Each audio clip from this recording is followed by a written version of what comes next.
In this module, I will be teaching you some advanced level questions of current electricity. In this module, basically we will be solving questions which will comprise different subtopics of the chapter current electricity, and at the end of the module, I hope that you understand each and every question pretty well so that you are able to handle any questions in current electricity chapter properly. So let's start this module with question number 1, which is based upon calculation of resistance between 2 points. Now, okay. So question is, here is a point A. This is a 3 ohm resistor. Here you have another 3 ohm resistor. You have a 2 ohm resistor. Oh, sorry, can write a little bit below. You have a 2 ohm resistor here, and here you have a 4 ohm resistor. Here also you have a 4 ohm resistor. If this would have been the circuit, it would have been pretty easy because it forms a balanced Wheatstone bridge. But the circuit is not yet completed. It has thing like this.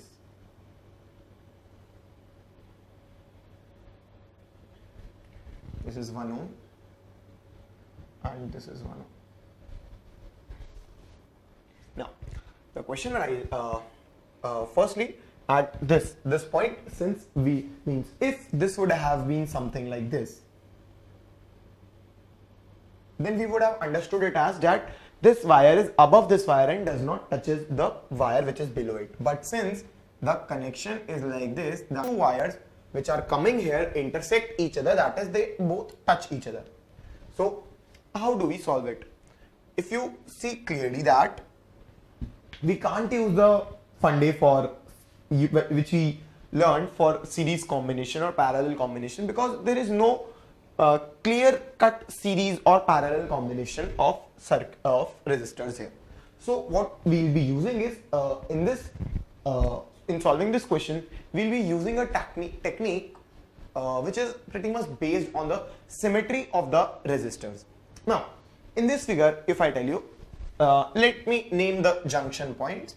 Let this junction point be C, this junction point be D, and this junction point be E. Okay. So I named all the junction points. This junction point and this junction point are A and B only because the potential there are equal to points A and B. Now what happens is we use the symmetry of this figure. The symmetry of the figure is like this. If I see clearly, I can say that the point C and point D are similar to each other, because if current is coming from A, now if you can see that, okay, there are 3 branches where current can go, but are the first branch and the third branch any different for that current? No, because in the first branch you can see it will encounter 3 ohm, here it has 2 ohm, here it has 2 ohm, here it has 4 ohm, here it has 4 ohm. So you can say that the point C and point D are similar to each other. So this is the concept of symmetry. Now, since point C and point D are symmetrical to each other, the potential at point C and point D has to be equal. Because they are symmetrical, there is no preferable choice for the potential or the current flowing through A. So the point C and point D have equal potential.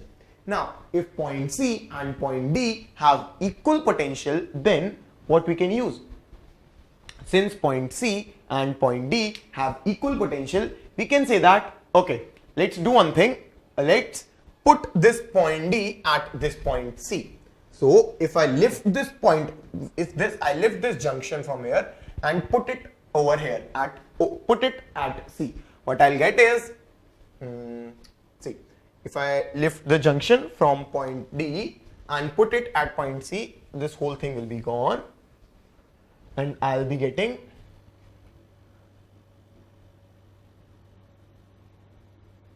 here I'll have a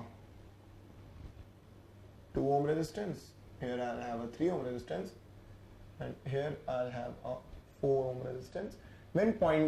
If I lift the whole circuit at point D and put it at point C. So this would be the circuit look. So now if I redraw the circuit, now if I say 3 and 3, so these are in parallel combination, so this can be written as 1 by 3 plus 1 by 3, so it can be said as 3 by 2. So this is 3 by 2 ohm. Here you have a 1 ohm resistor. Then you have, this would be 1 by 2 plus 1 by 2, that would be 2 by 2, 1 ohm. Here you will have 1 by 4 plus 1 by 4, that would be 4 by 2, that would be 2 ohm.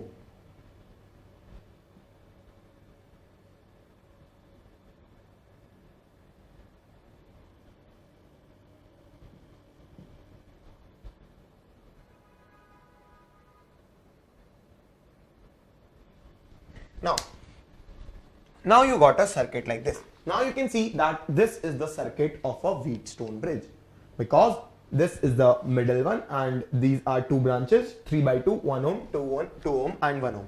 But you can clearly see that this Wheatstone bridge is not balanced. Since this Wheatstone bridge is not balanced, we cannot calculate the equivalent resistance between the point A and B. Means I don't think there is any method with which we can calculate the equivalent resistance between point A and B. So what we'll do is, there is no any obvious method of calculating the resistance between point A and point B. So what we'll do is, what is equivalent resistance? Firstly, let's revise the concept of what is equivalent resistance.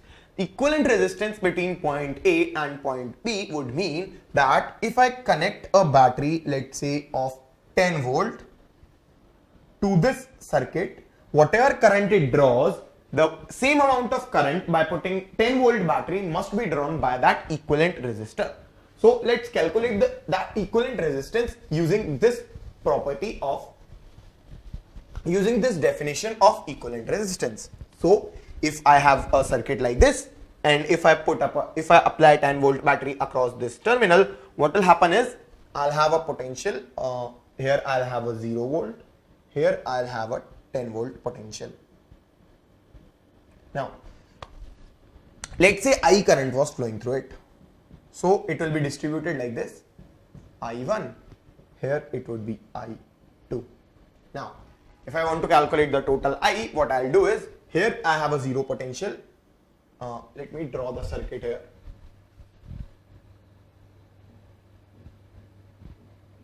Three by 2 ohm,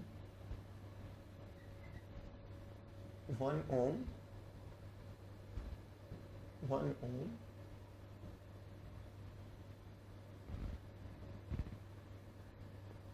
2 ohm, and I apply a battery of 10 volt across this.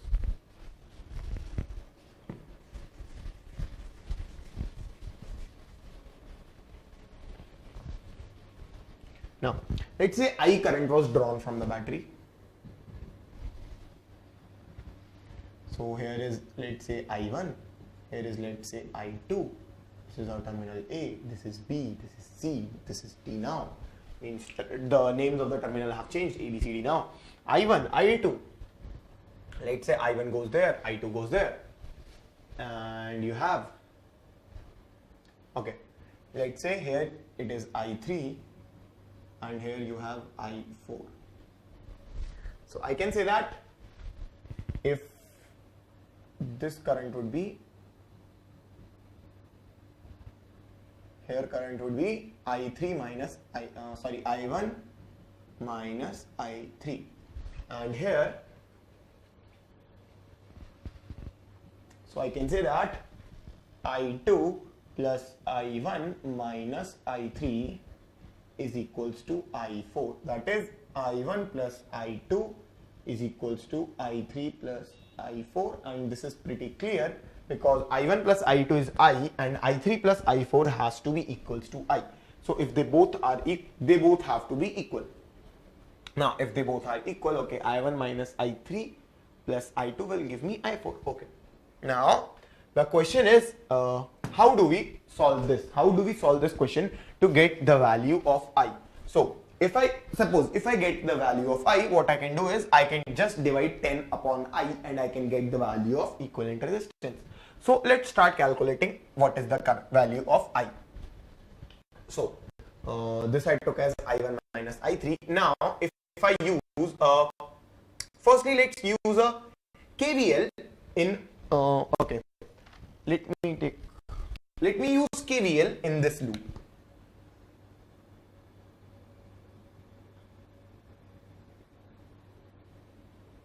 The loop which I am marking with the red pen, let me use a KVL in this loop. For this loop, I can say that, okay, if I start from this point, I say, okay, plus 10 volt, then I go here, then I'll say minus 1 into I2, then I'll say minus 1 into I4. This is equals to 0. Okay. So I can say 10 is equals to I2 plus I4. So I got one equation in I2 and I4. Now, I can use another KVL. I can use KVL in this loop ACD. If I use KVL in the loop ACD, I can write down that, let's start with point A. I can write down that 3 by 2 times I1, 3 by 2 times I1, this is decrease, so this is high potential, that is low potential. Okay, so 3 by 2 times I1, so this is actually minus 3 by 2 times, because this potential is high potential, this potential is low potential, so I am saying increase and then decrease. So minus 3 by 2I, then I have a decrease in potential again, minus 1 into I1 minus I3, going from high potential to low, going again from high potential to low potential, that is 1 into I1 minus I3, and here from low potential to high potential, so it will be increased, that is 1 into I2 is equals to 0. So this is the this is another equation. So let me simplify it. I will get minus 3I1. This would be minus 2I1 plus 2I3 plus I2 equals to 0. So this can be written as I2 plus 2I3 minus 5I1 equals to 0. This is another equation in I2, I3. Okay, so let me remove the derivation of this part. So this is another equation and this is equation, this, and we have got 3 equations. Okay, now one more equation is left. For that equation, what we can use is, we can use the whole big loop, that is ACBD. If I use the loop ACBD, I can write down that 3 by 2 times I1 minus, 3 by 2 times I1.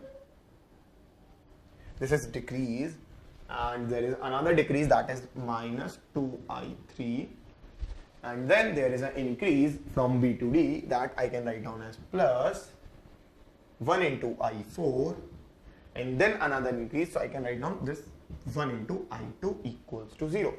So this is another equation, so I can write it down as minus 3I1 minus 4I3 plus I2I4 plus 2I2 equals to 0. So I can say 2I2 plus 2I4 equals to 4I3 plus 3I1. So this is another equation in I1, I2, I3 and I4. So I believe we have 4 equations, I1 plus I2 equals to I3 plus I4, 10 equals to I2 plus I4, I2 plus 2I3 minus 5I1 equals to 0, and 2I2 plus 2I4 equals to 4I3 plus 3I1. So these are the 4 equations in I1, I2, I3 and I4.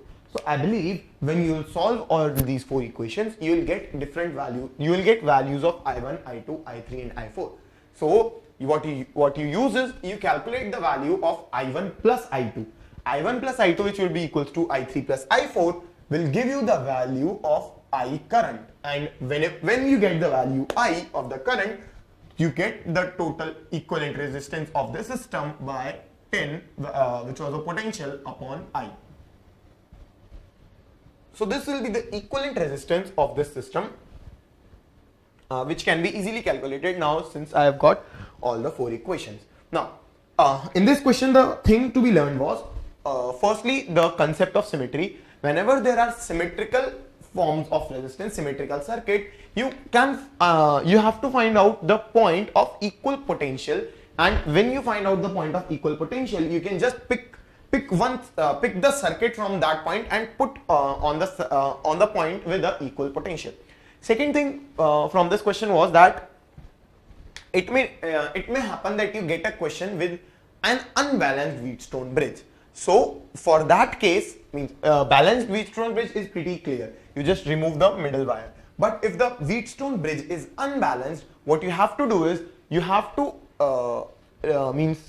use a sort of new definition of equivalent resistance. Equivalent resistance being defined as the resistance which draws the same amount of current as the whole system does from a equal source of battery.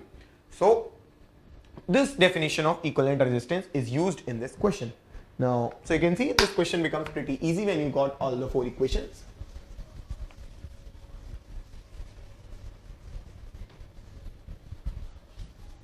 So this was our question number 1.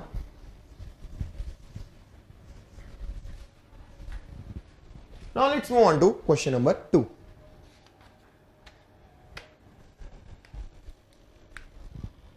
Question number 2 is again calculating the equivalent resistance. The question says, okay, there is a 5-pointed star.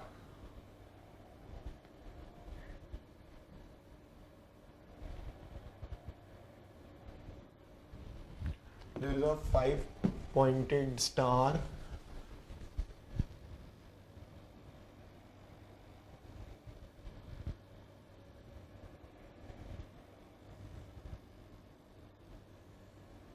like this. This is a 5-pointed star and the terminals are named as A, B, C, D, E, G, F, G. Okay. From here, okay.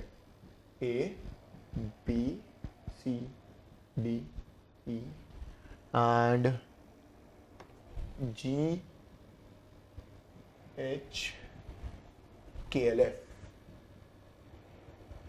Terminals are named like this in this figure star. It says that figure is made of uniform wire and forms a regular 5-pointed star. The resistance of the section EL is 2 ohm.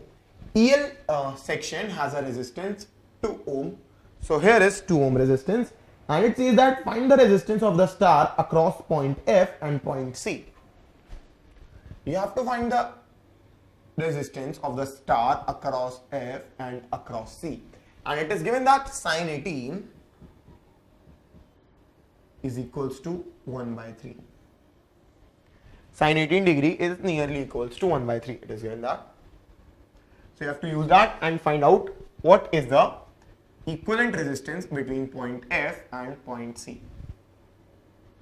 As I told you, the definition of equivalent resistance, that is, if I put up a 10-volt battery, this means the equivalent resistance will draw the same amount of current which the whole system of star does.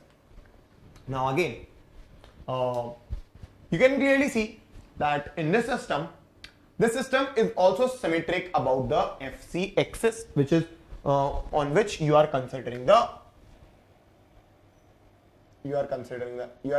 the equivalent resistance.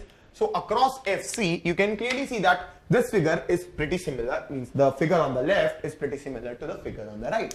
Now, if EL firstly has a 2 ohm resistance, firstly think of why sine 18 degree is given. Sine 18 degree is given in the question as a value that sine 18 is 1 by 3. So let's think why it is given. So probably the reason is, okay. So let's concentrate on the pentagon HKLFG. The angle inside the pentagon, that is this interior angle.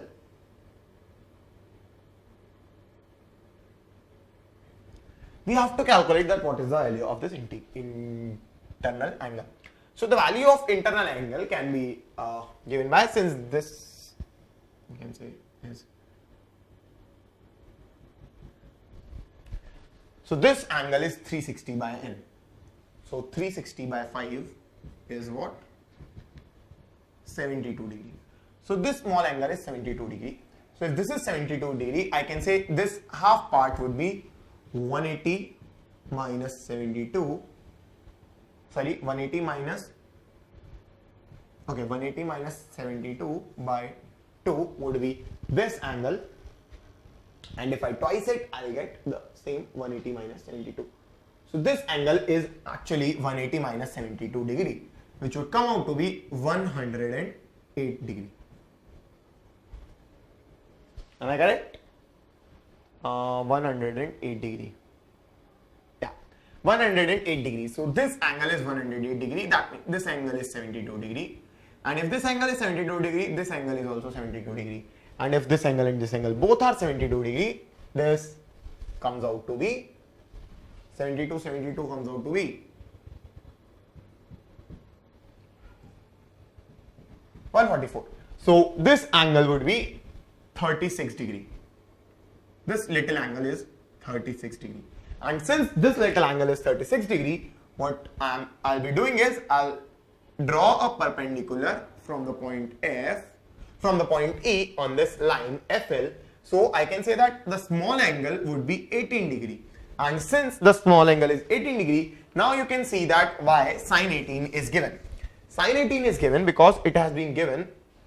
Firstly, remember the formula R equals to rho L upon A. Now, since it is given that this star is made up of uniform wire, that means it has constant resistivity throughout. Means this was, firstly, this wire is made up of copper, so the material is same, so resistivity throughout the star is same. It is given that it is made up of uniform wire, that means cross section area across the star is same. So that means the resistance of any part of this star is proportional to the length of the, what you can say, proportional to the length of the segment you are considering. And it is given that the resistance of the segment EL is 2 ohm. Now, let's say I mark this point as S. So I want to calculate the resistance of SL segment. That would be equals to twice the resistance of SL segment, because by symmetry S would be, since this is an isosceles triangle FEL, S would be the midpoint of FL. I have dropped the perpendicular, so S would be the midpoint of FL. So our resistance FL of the segment FL would be equal to twice the resistance of the segment SL. And this resistance, so this would be twice into resistance of SL, can be written as, you can say, you know that SL is equals to EL times sine 18 degree. That is, the length of the segment SL is EL times sine 18 degree. So that means SL segment is having length EL by 3. So the resistance of the segment SL would be 1/3 of the resistance of the segment EL. So RSL can be taken as 1 by 3 into resistance of the segment EL. Resistance of the segment EL is 2 ohm. So this will be 4 by 3 ohm. That means resistance of the segment FL is equals to 4 by 3 ohm. So remember, RFL is equals to 4 by 3 ohm. Now, after calculating the resistance of the segment FL, let's remove all this. Now you have all the values of resistance, whatever you require, because you can clearly see that in this star there are only two kind of segments.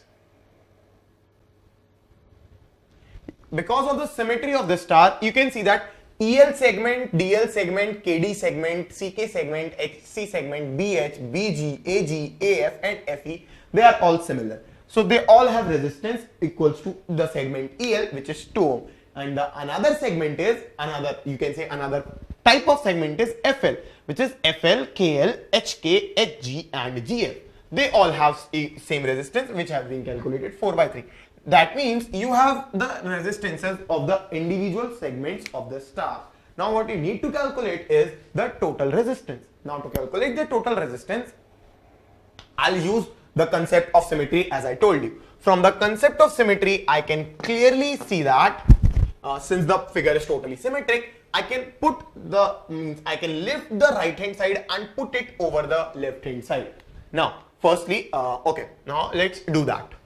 So, you know that for every segment, that is on GF segment, you will get a segment FL. On AF segment, you will get a segment FE and so on. That means if any segment is of resistance R, then on that segment you will get a segment which is of resistance R only. That means the total resistance R equivalent can be taken as 1 by R plus 1 by R. That means every new segment will have a resistance which would be equals to 1 by 2 times the original segment. That means if I, okay, let me remove it and write it down, okay. R equivalent is going to be R by 2. Now if R equivalent is going to be R by 2, if I lift the whole right hand side and put it on the left hand side, I'll get, okay, so this is our point C. Here I'll get a resistance. So on this CH, I'll get a CK, and thus CH having a resistance 2 ohm and this having a resistance 2 ohm, I'll get a 1 ohm resistance here. Now, I got a 1 ohm resistance here. Okay, I lifted this whole thing. So, and you can see that H and this, whatever this point was, you can say let it be, okay, L I have already taken in consideration. So, let this be P. So, I can say HP, on this HP segment, I'll get a PK segment. So, the resistance of HP segment would have been half of HK, that means half of 4 by 3, that would have been 2 by 3 ohm. So resistance of HP, which is equals to resistance of PK, is 2 by 3. And on HP, you are getting a PK. So that would make it, so that would make it a parallel combination and of HP and PK, and thus you will be getting a R by 2 ohm. Okay, so then you will be getting a R by 2, that means 1 by 3. So here you will have a 1 by 3 ohm resistance.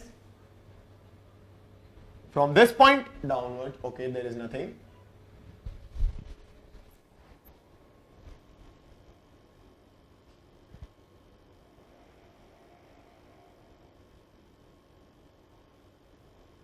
Now, let's, on this point B, you will be getting a, okay, you will be getting point D. So here was our point B, now point B and D both, and thus you will be getting a, this was 2 ohm, this was 2 ohm, so you will get a 1 ohm resistance here.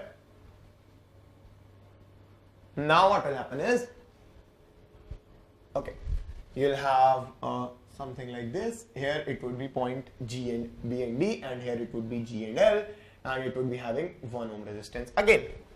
Now this is G and L, and G and L, and this point was H comma K. Since this point is H comma K, you have G and L, so between them you will have a 4 by 3 by 2, that would be 2 by 3 ohm resistance. Now you got a 2 by 3 ohm resistance here at G and L. Now you will have a point F. Here you will have a point F. At point F, the resistance would be 2 by, this would be 2 by 3 ohm again. And here you will have a point A comma E, which would have a resistance G comma L and A comma E, it would have a resistance 1 ohm, and A comma E and F will have again have a resistance 1 ohm. So this is my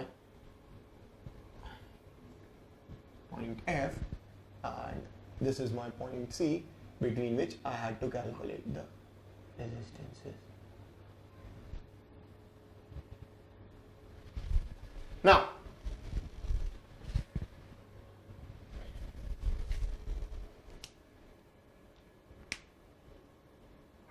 you can see that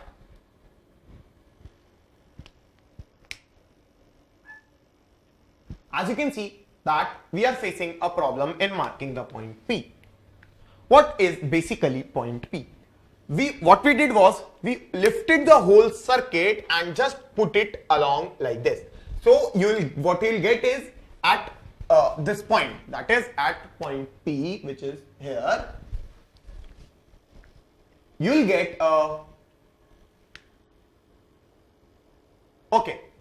So basically this is important really. At point H comma K, what happens is, since H and K have equal amount of H and K have equal value of potential, you can clearly see that between H and K, so because of symmetry between F and point C and all the things, you can say that between H and between point K, you will have at point H and at point K, you will have equal potential. That means if potential at H is VH and potential at K is potential at H is V, then that means potential at K will also be V because of symmetry. Because since the left side and right side are symmetrical, so at point H and K, you will have a potential, let's say V. So if you have a potential V at both these points, you can clearly see that the wire between the point H and K is useless, because across the length of the wire HK, you have equal potential.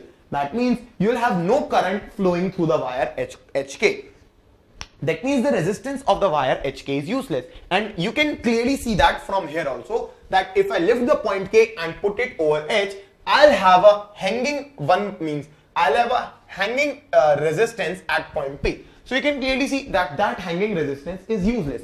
So you can see that what you can you can apply here can be applied to the equivalent circuit which you drew by lifting the right hand side and putting over it on the left hand side. So you can clearly see that I can remove this part, and now the circuit is pretty easy. It's just a parallel and series combination, because I can see this, I can remove these 1 and 1 ohm and replace it by a resistance of 2 ohm.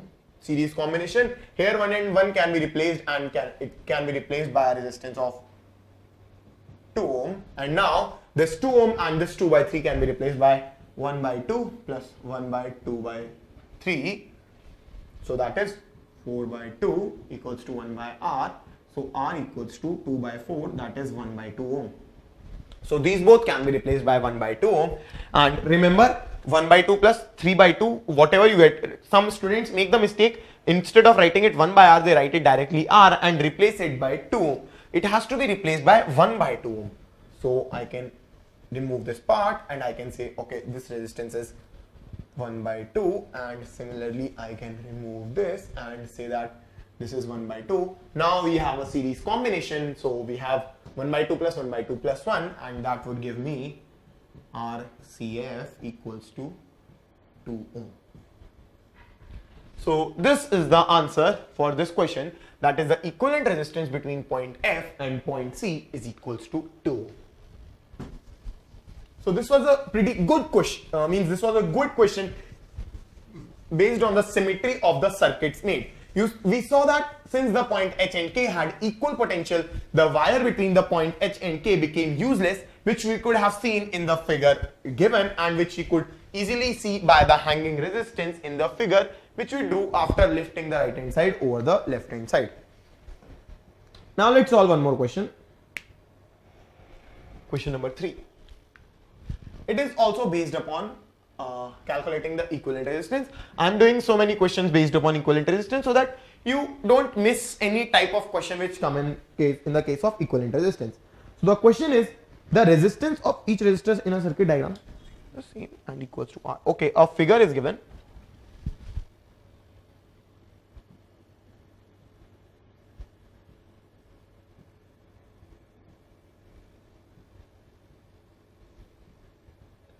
This figure seems pretty similar to what we did in question number 1, but the values are a bit different.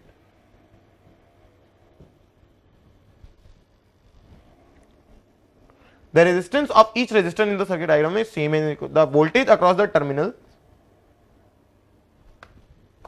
Okay, here is A, here you have B, here you have C. You have a potential U applied across A and this point. you have a potential U applied across these two things. Determine the I in the leads if their resistance can be neglected. You have to determine the current I which is flowing in these leads. Okay. So you have to find out the value of the current I which is flowing in these leads when U potential is applied. Now, one way of doing is this question is pretty simple, that what we do is we find the equivalent resistance between the point A and this point, and then we just find the equivalent resistance and we use the Ohm's law as we know. Now,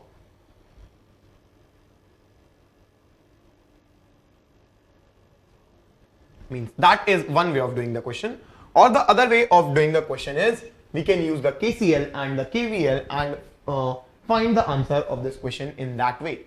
So let's calculate the equivalent resistance by the concept of symmetry. What we'll basically do is we'll again put up the terminal D and put it over C. So what circuit we'll get is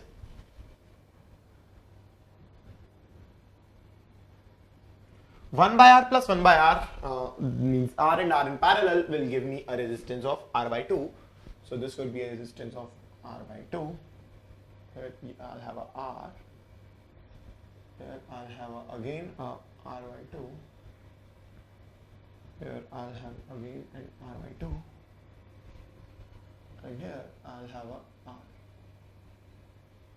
So this would my system look like, and herein I have applied a potential U. Now, what I'll do is basically these two can be taken now in series and thus can be written as R plus R by 2, that would be 3R by 2. So this whole can be replaced just by 3R by 2 resistance. Now 3R by 2 and R by 2 are in parallel and thus can be written as R equivalent equals to 2 by 3R plus 2 by R. This can be written as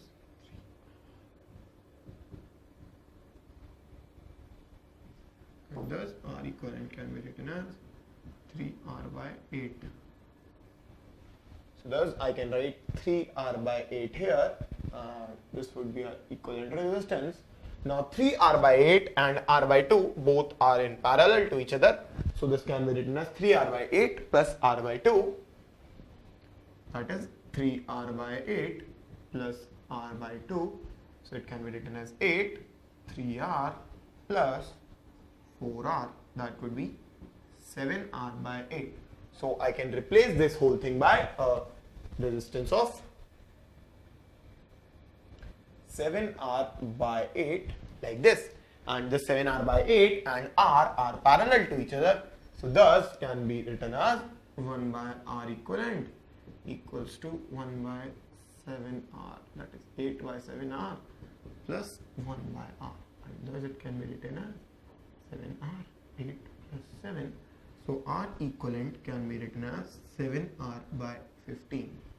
And thus, if I want to calculate the current in these leads, I can use the Ohm's law, that is U equals to I into equivalent resistance, that is 7R by 15. So I would come out to be 15U upon 7R.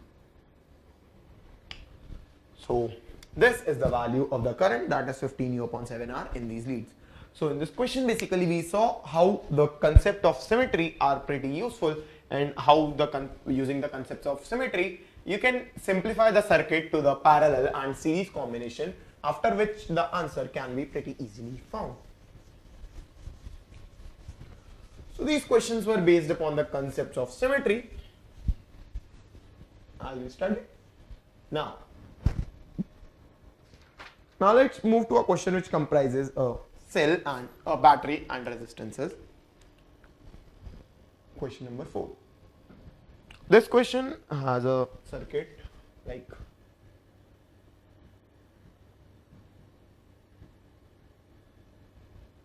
herein you have a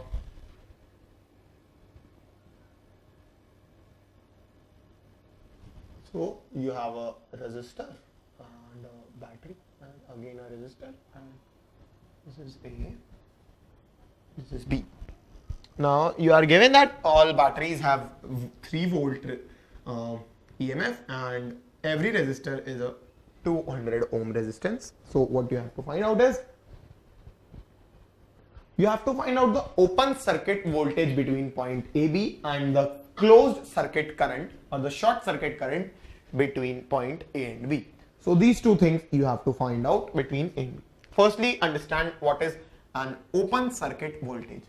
Open circuit voltage between point A and B is, it means that if the A and B terminals are not connected by any wire, means there is no direct wire between A and B terminal, what is the potential difference between point A and B? That is the open circuit voltage potential difference between point A and B.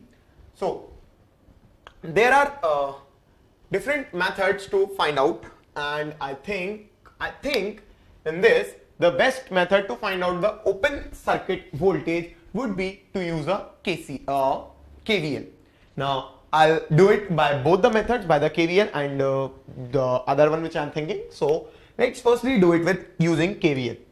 In KVL, we first have to assume the current, the direction of the current. One point to be noted is that since A is an open terminal, there would be no current in this branch, because if the current was coming here, there is nowhere it can go if it reaches the terminal A. So in this branch there is no terminal, so the current has to just rotate inside this triangle only. So let's say the current is I. So here is I, here goes I, and here comes I. So you can see at all the 3 junctions the KVL is satisfied. That is, the amount of current entering this junction is equal to amount of current leaving, and similarly here and similarly here. So KVL in this circuit is satisfied. So now let's satisfy KCL. KCL is satisfied in this circuit. Now let's satisfy KVL. Let's start with the terminal A, that is here, this point, at this point. So I can write minus 200I because the potential is dropping, and then I get a plus 3 volt. Then I have a potential drop, so I can write minus 200I. Then again I have a potential drop, I can write minus 200I.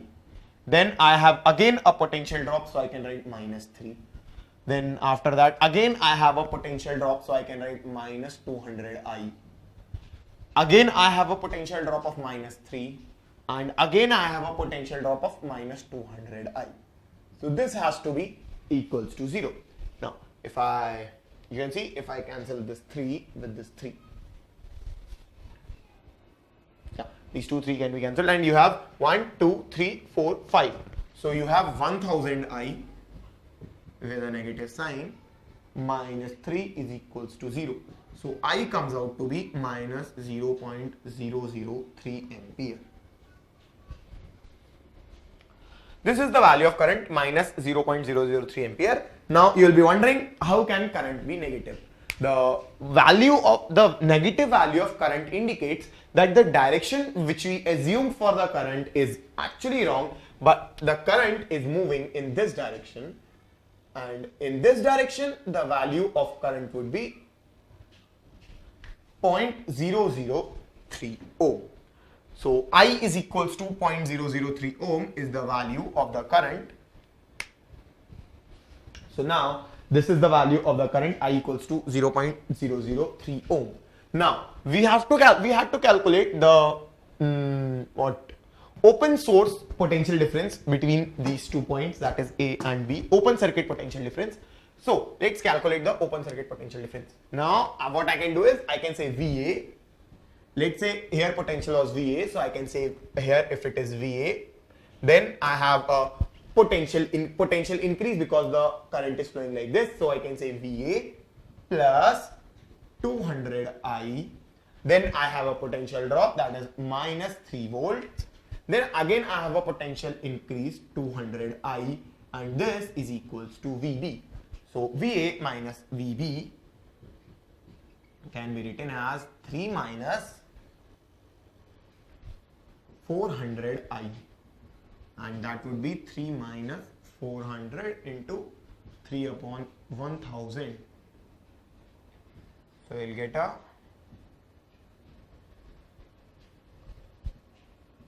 3 into 1 minus 2 by 5, which would be 9 by 5 volt. So the open circuit potential difference between point A and B is 9 by 5 volt. So this is the method using KVL, and it was pretty simple, as you can see. Now another method of solving this question could have been, what you could have done is,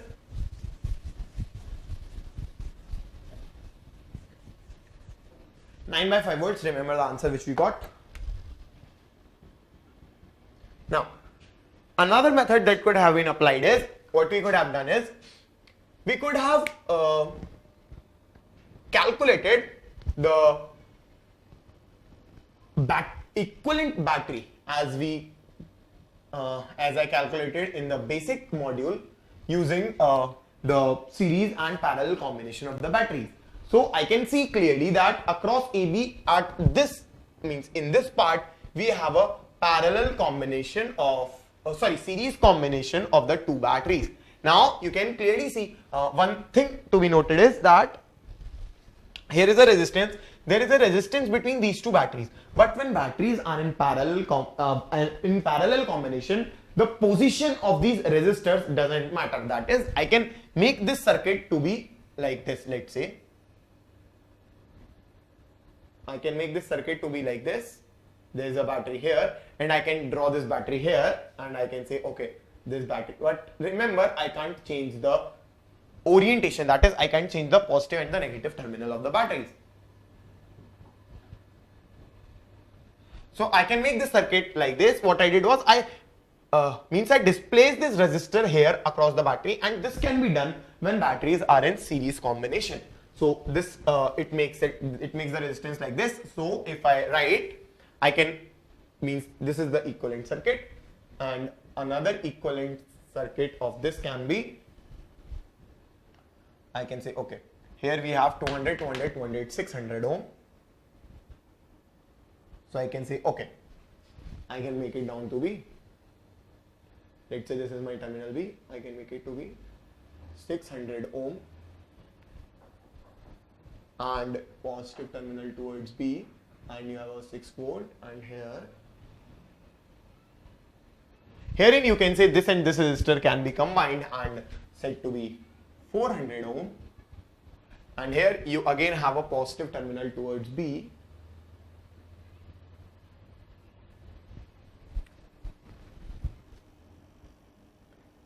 So you can say, okay, so this is the way of representing this. And now if I use E1 upon R1, I can say E1 upon R1 plus E2 upon R2 upon 1 by R1 plus 1 by R2 will give me the total value of the EMF if I use the parallel combination, and I can say 6 upon 600 plus, what is this, 3 upon 400 upon 1 by 600 plus 1 by 400.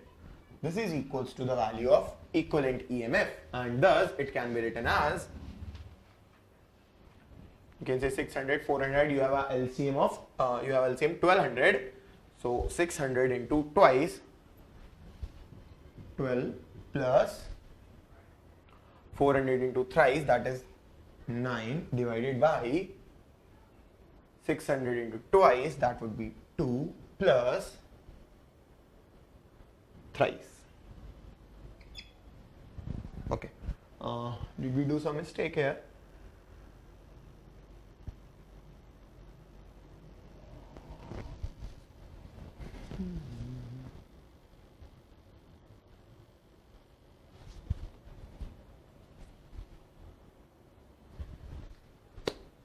So we are getting 6 upon 600 plus 3 upon 400 upon 1 by 600 plus 1 by 400, and that makes it 12 plus 3, 3, 9 upon 3 plus 2, 5. That EMF, this EMF comes out to be 12 and 9 is 21 upon 5 volts. So the total EMF of the batteries comes out to be 21 upon 5 volts. So we got a voltage of EMF of 21 by 5 volt. That means I can replace that circuit, this circuit, by a means I can replace this circuit by a equivalent resistance, which can be easily calculated by a parallel combination of 600 and 400, but that is not the important part. So I'll get a 21 by 5 volt here. Now, since A and B are open terminals, there will be no current flowing through AB. That means the potential difference between A and B will be 21 by 5 volt. Now, this answer gives me this part gives me 21 by 5 volt answer, but the initial part gave me 9 by 5 volt answer. That means one of that has to be wrong, because they both give the open circuit voltage of this circuit between point A and B. So one of them has to be wrong. Now this means I showed you two methods so that you can justify your answer. Like, means if you did it by only method number 1, you got 9 by 5 volt. Maybe you could have marked it 9 by 5 volt, and maybe that answer would have been wrong. So what you can do is you can quickly justify your answer by doing a question of current electricity by 2 or 3 methods, because questions of current electricity are pretty simple. Means, okay, it took me so long to explain you, but if you are doing it yourself, it is just a matter of seconds that you can calculate the open circuit voltage between two. Now, since these both are contradicting, one of them has to be wrong. So let's solve the first one. Let's re-verify the first one. So in the first one, what we got was, we got a current I equals to 3 by 1000 ampere like this. Now if this was VA, I can write down that VA plus 3 by 1000, plus 200 I plus 3 volt plus 200 I is equals to VB. So if I want to calculate the open source potential difference, I can say VB minus VA is equals to this. This would be 400 I plus 3. That means 400 into 3 upon 1000 plus 3. That means 3 into 1 plus 4 by 10. That means 3 into 14 by 10. That means 3 into 7 by 5. That means 21 by 5 volt. Now you can see that by the first method also we get the answer 21 by 5 volt, and what we got previously 9 by 5 volt was wrong answer. And indeed the correct answer is 21 by 5 volt, that is 4.2 volt is the open circuit potential difference between point A and point B. So what we saw in this question is there are various methods in questions of current electricity, so you can quickly solve the question by 2-3 methods and thus justify or clarify your answer so that you don't mark it wrong. So this was open circuit voltage. Now let's calculate the short circuit current between point A and B. First, let us understand what do we mean by short circuit current. Short circuit current between point A and B means that you have to calculate the current across AB, means this is A, this is B, when you join AB by a copper wire. That is, let's say I join AB by a copper wire with a zero resistance. What is the amount of current that is flowing in this copper wire? You have to calculate the value of that current. So for calculating that value of the current, what we'll be using is, we'll be using the result which we got from the second method we did. So this was our terminal B, this was a resistance, we got A, and it is given that B and A are short like this, and this we got as 21 by 5 volt, and this resistance would have been 1 by R is equals to 1 by 600 plus 1 by 400, 1200. So R comes out to be 1200 divided by 5, that would be 240 ohm. So this is 240 ohm. Now the current between short circuited wire A and B, you can clearly see would be, I would be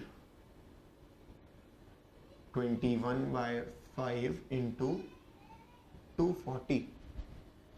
So you can see 3, 7. Current would be 7 by 400 ampere. So this is the value of the current, that is the current in the short circuit wire. The short circuit current across AB is 7 upon 400 ampere. And what does it mean? That you connect A and B by a copper wire of zero resistance. Whatever current is flowing in that, the That is the value of the short circuit current.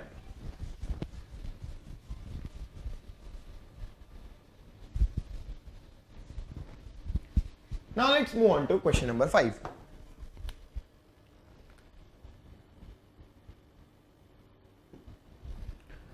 Question number 5 says that in a potentiometer circuit, 2 wires of same material of resistivity rho, the radius cross section. Okay. So you have a potentiometric circuit.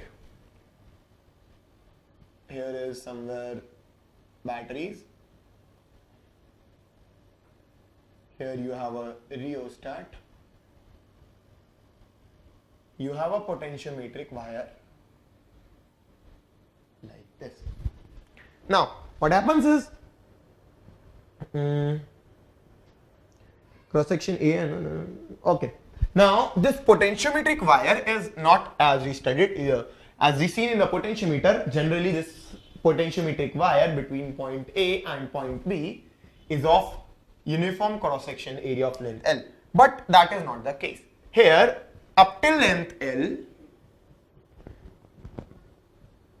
you have a you have a wire of cross section area A. But after that, you have a wire of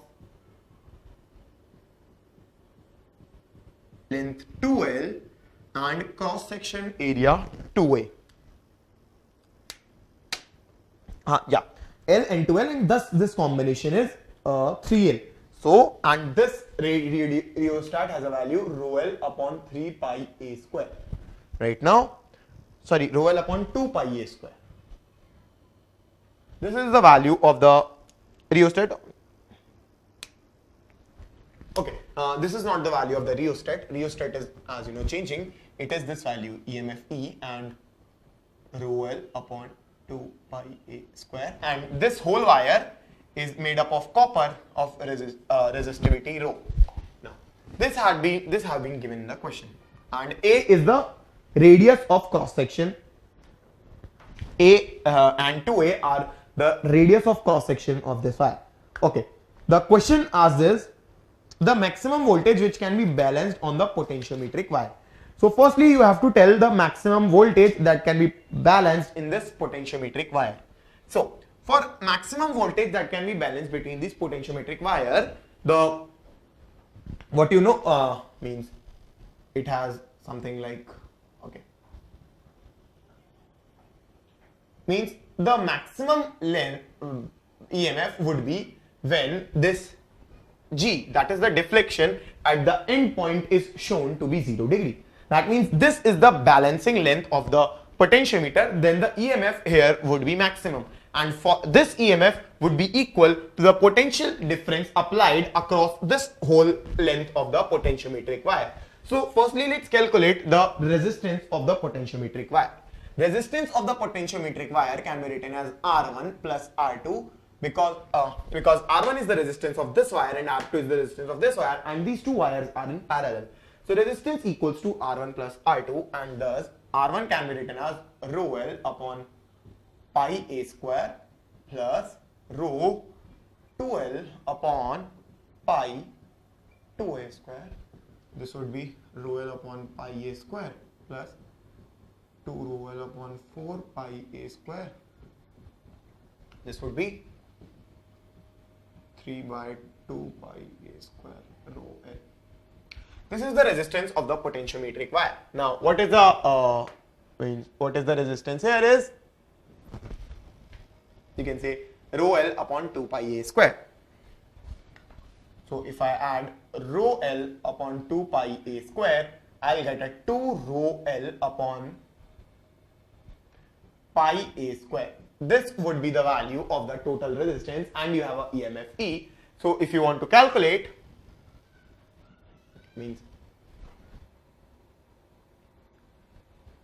if you want to calculate what is the value of the potential, means EMF was divided between this resistance and this resistance. So I can say that 2 rho L by, so I can write down the current in this circuit to be E upon 2 rho L by pi A square. This is the current, and I into this resistance, that is 3 rho L upon 2 pi A square. So this is the current in the circuit, that is I, and this is the resistance of the potentiometric wire, that is R. So this gives me the potential difference between points A, B. So I can write this down to be pi A square gets cancelled, rho L gets cancelled. So this comes out to be 3 E by 2 to 4. 3 E by 4. So 3 E by 4 is the value of the potential difference between the 3 E by 4 is the potential difference across the potentiometric wire and between the points A and B. So that is the maximum value of the balance. The maximum value of this EMF, the cell with EMF 3 E by 4 can be balanced across this. Any cell which has an EMF greater than 3 E by 4 will not be able to be balanced by this potentiometric wire. So 3 E by 4 is indeed the answer to this question. Now let's solve the second part of this question. Second part of this question says that you have to find the balancing length on this potentiometric wire for a cell of EMF E by 2. So if you apply a cell of EMF E by 2 in the below circuit, that is here, the EMF is E by 2. What would be the balancing length? Now we saw that up till EMF equals to 3 E by 4, you can balance the cell in this potentiometric wire. So now let's calculate the balancing length for the EMF E by 2. So for EMF E by 2, we have to calculate at what length the EMF across the potentiometric wire is E by 2. So let's calculate let's assume this point of intersection was point C. So let's calculate the potential difference across point AC. Now what we did was we did the whole calculation. I don't remember the answer, so let's do it again. So it would be AC wire would be rho L by pi A square and plus 2 rho L by 4 pi A square. So this would be 2. I'm doing this calculation again so you can probably remember. 2 pi square, so this plus rho L by 2 pi A square, so this will give me 2 rho L by pi A square as the total current, total resistance. So E by 2 rho L by pi A square is the current. So this is the value of current. If I multiply it by rho L by pi A square, that is the current of, that is the length AC. If I multiply it by this value, then I'll get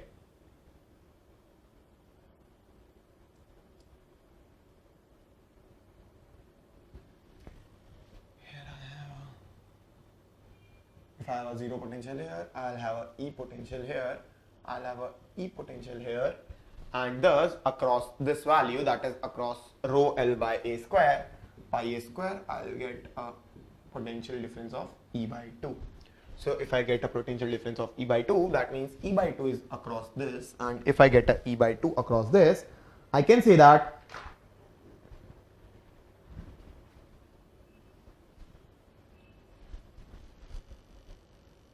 okay, so if the total value of the current is E by 2 rho L by pi A square.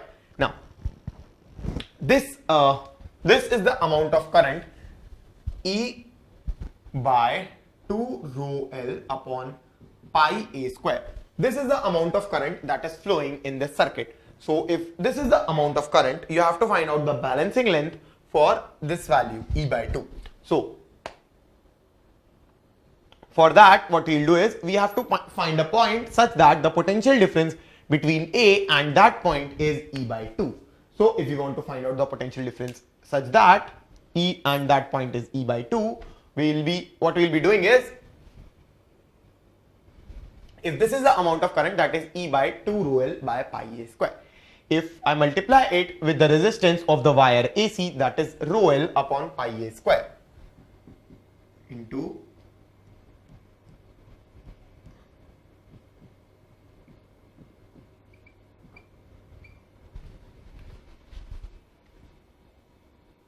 rho L upon pi A square.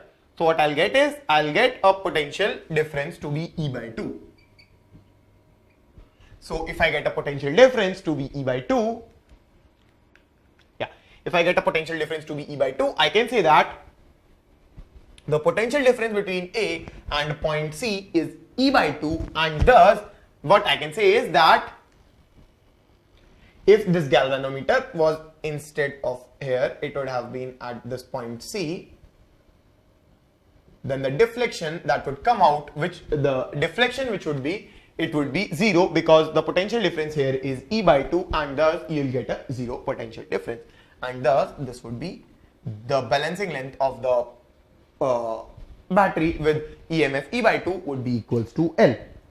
So this was our question number 5th, which was based upon potentiometric wire. Now let's move on to some questions from previous year's papers of JEE.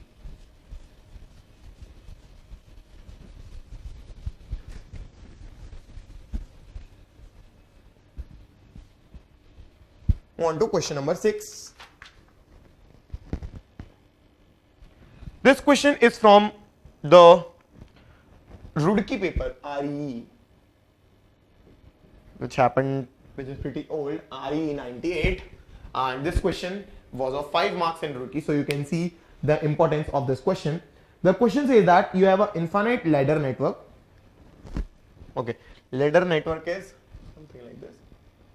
This is point B. Here you have a point A,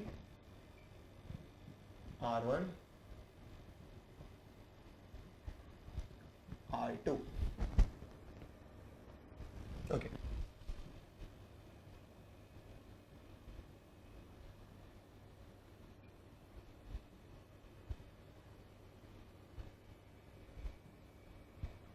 And so on. You have a ladder network like this, R1, R2, R1, R2,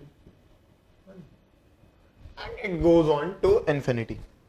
A voltage is applied between A and B. If the value of the voltage is halved after each section, then the ratio of R1 is to R2 is.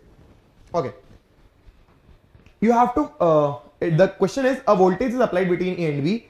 If the value of the voltage is halved after each section, then what is the ratio of R1 is to R2? That is, voltage is halved after each section. That is, let's say initially here voltage was V.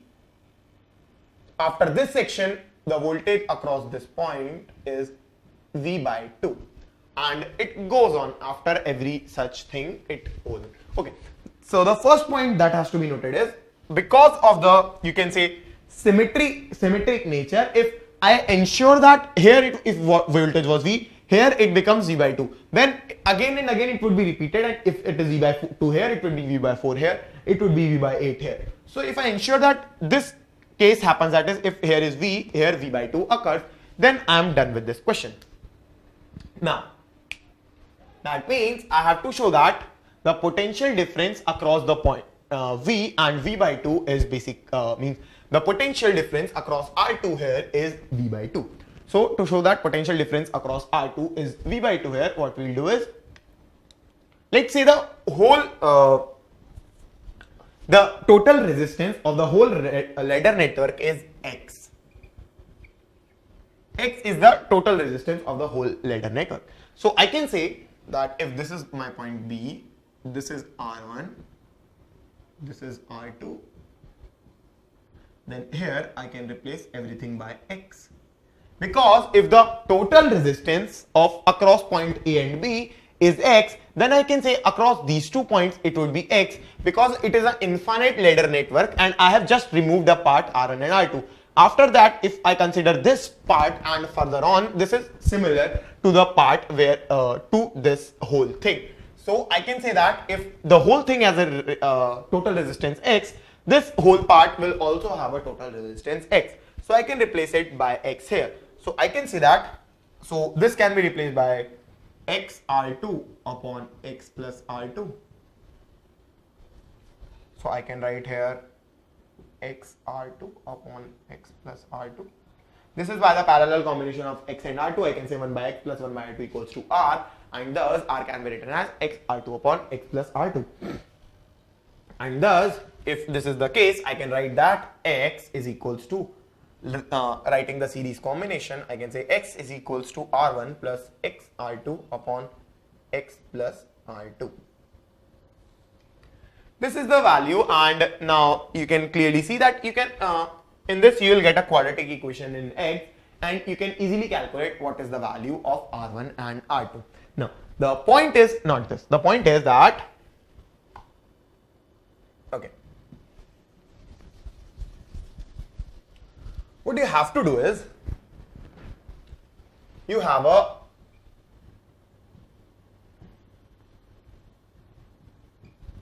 B and A terminal like this. You have a R1 here, you have a R2 here, and you have a X here.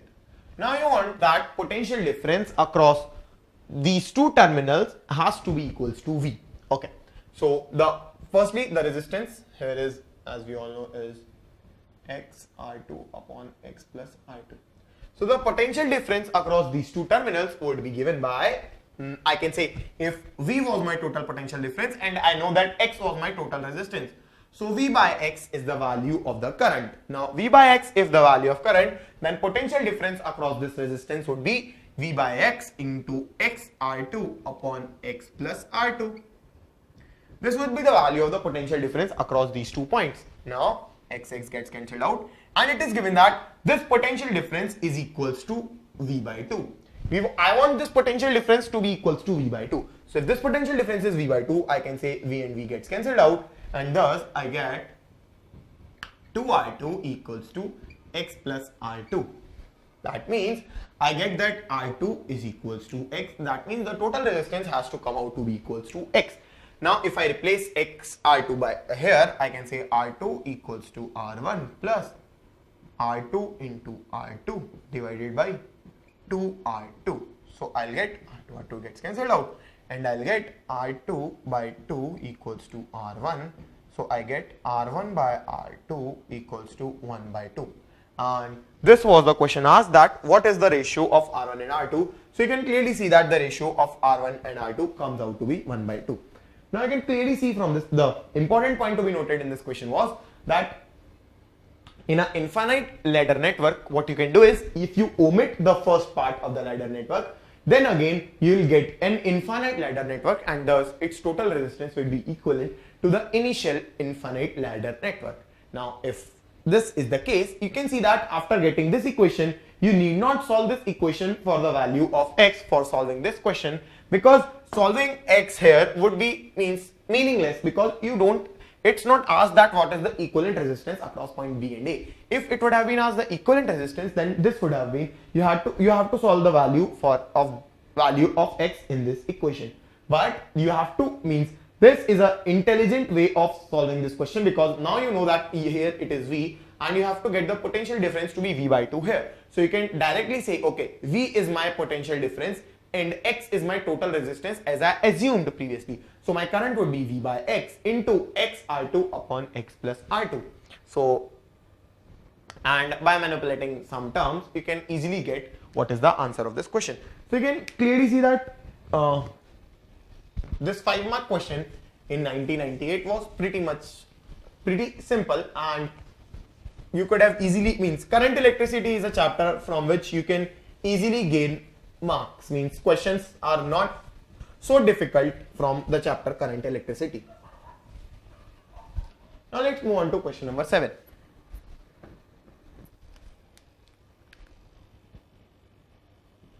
Question number 7 is a question from JEE 2001.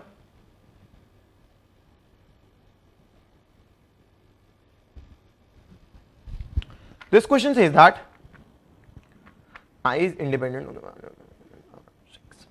Okay.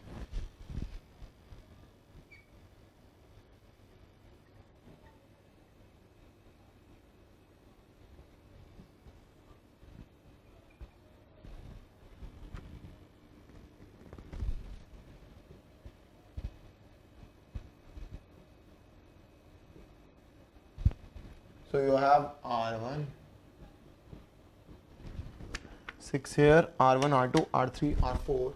Okay, here is no resistance. Here is no resistance. Question says in the given circuit to observe that the current I is independent of the value. Okay, herein you have a current I. The question says that this current I is independent of the value of R6. That is, it doesn't matter to it that what is the value of R6. So what would be the condition that would be satisfied by the other resistance, that is R1, R2, R3, R4 and R5. So what is the value? So this current I is independent of R6. That means if I remove R6, it does not matter for it. And when can I remove R6? You can clearly see that I have a Wheatstone bridge here. So I can remove R6 only when R3 by R1 is equals to R4 by R2. So it is R3 into R2 is equals to R1 into R4. So if this case is satisfied, and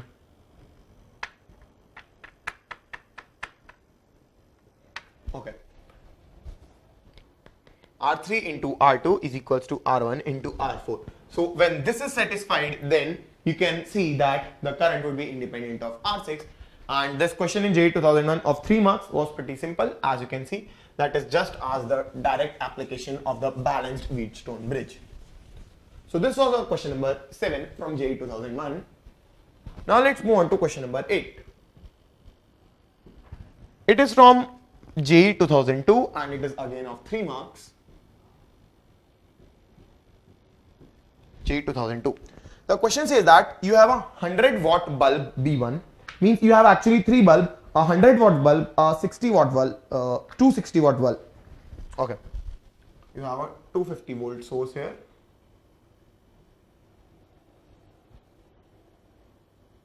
Herein you have a bulb.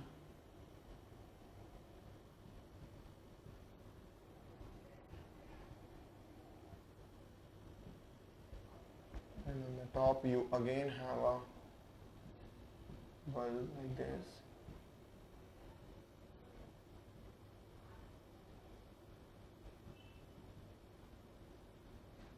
Okay. You have 3 bulbs like this. And the battery is 250 volts. The bulbs are B1, B2, B3. Okay, this is B1, this is B2 and this is B3. Now, there are 3 bulbs. Okay, B1 is 100 volt and B2, B3 are 60 volts. So this is 100 volt, this is 60 volt and this is 60 volt. Now, are connected to as shown. Now, okay. Now it says that W1, W2 and W3 are the powers of the bulbs right now, means W1, W2. This is 100 watt bulb. This is a 100 watt bulb. This is a 60 watt bulb and this is a 60 watt bulb. W1, W2 and W3 are the powers drawn, and you had 4 options that you had to calculate. Is W1 greater than W2 or greater than W3 or equal, whatever. So let's calculate what are the value of W1, W2, W3. Right. So okay, 60 watt is the power of bulb given. Now, since this is a 250 volt source, so the potential difference across these 2 terminals would be 250 volt. So the power you can say would be power 3 or W3. These are the output powers. Okay. So W3 can be given as V square by R3. That means 250 whole square by R3. Now,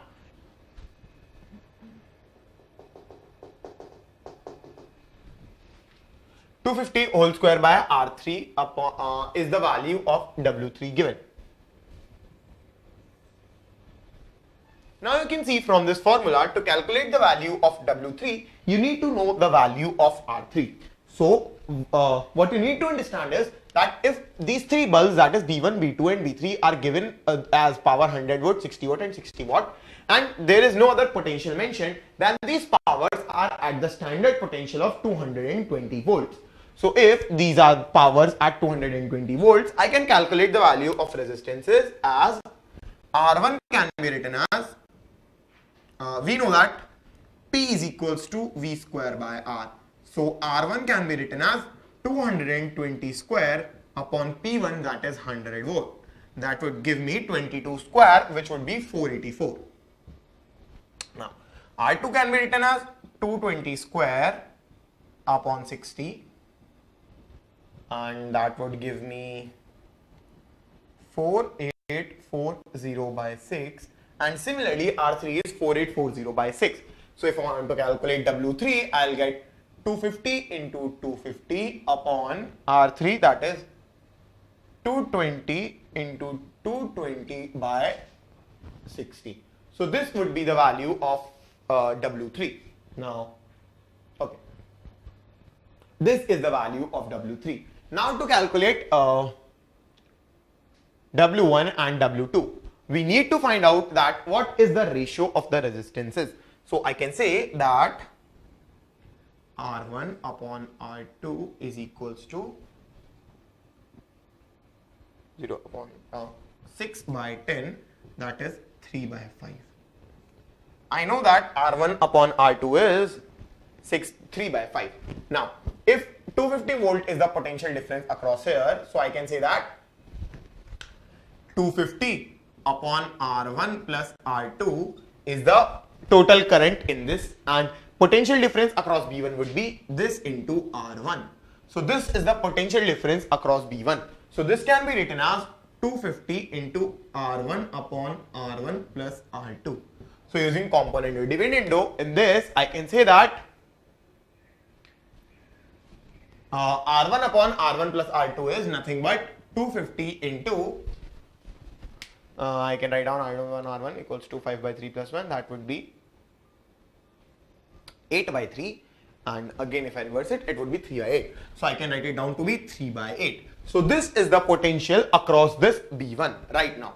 So I can write down W1 to be equals to 250 into 250 upon 220 into 220 into what? Initial power was my 100 ohm. And I can write, because this is not the potential difference right now, potential difference is 3 by 8. So I'll have a 3 by 8 and a 3 by 8 factor here. This would be my W1. Now for calculating W2, I have to calculate the potential difference across B2. Potential difference across B2 can be written as 250 upon R1 plus R2 into R2. So this can be written as R2 upon 5 by 8. So this would be 250 into 5 by 8, and thus the potential W2 would come out to be 250 into 250 upon 220 into 220 into 60 watt power into 5 by 8 into 5 by 8. So I can clearly see that if in the question you have to compare W1, W2, W3. So for comparison, I can remove the common factor 250 by 220. Now I can compare these three quantities, and thus I have 60 for W3, and for this I have, what I can say, 25. So this would come out to be 3 3 9, 25 9s are 225 upon, so this would be nearly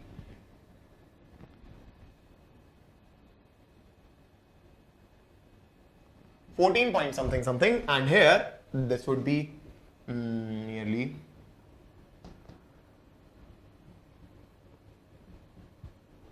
this would give me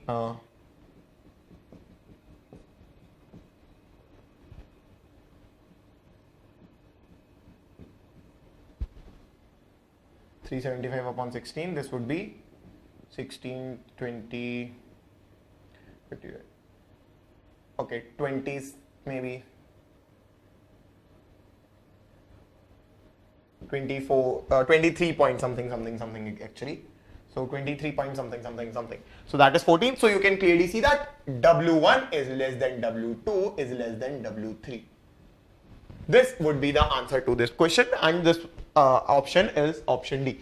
So you can clearly see that in JEE 2002, this question was pretty much easy. This question carried 3 marks, and this option was option D. So you can clearly see that if in such cases potential is not given, you can assume any potential, or if you have any doubts, you can take it as 220 volts also, because that's the standard potential for marking of the bulbs.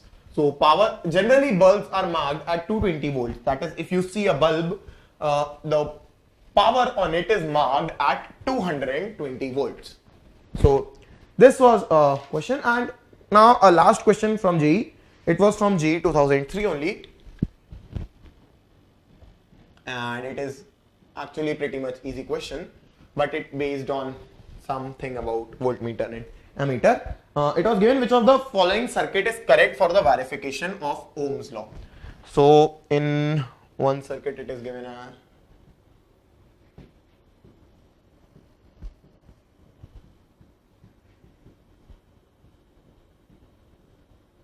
you are given something like, no, you are not given something like that. Here you have a voltmeter. This was option A. Option B was, okay,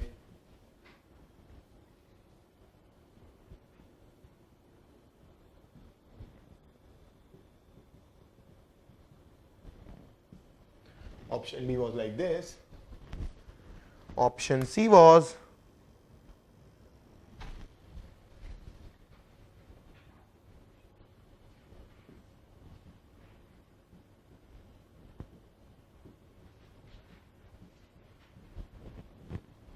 like this, and option D was